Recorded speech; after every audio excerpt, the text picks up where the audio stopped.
தினம் உன்னை பார்க்கையில மனம் விட்டு பேச துடிக்கிறேன். ஒரு கதை தானே நடக்குது, உள்ள கதை உள்ள முழிக்குது.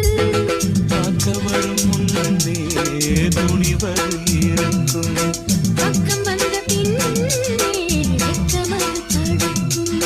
சிப்பிக்குள்ள முத்தம் போல நெஞ்சுக்குள்ள காதல மூடி மூடி வைப்பதும் ஏனோ. தொண்டக்குழி வரைக்கும் அலையுத வார்த்தையும் வந்து வந்து திரும்புது ஏனோ. சொல்லாமத்தானே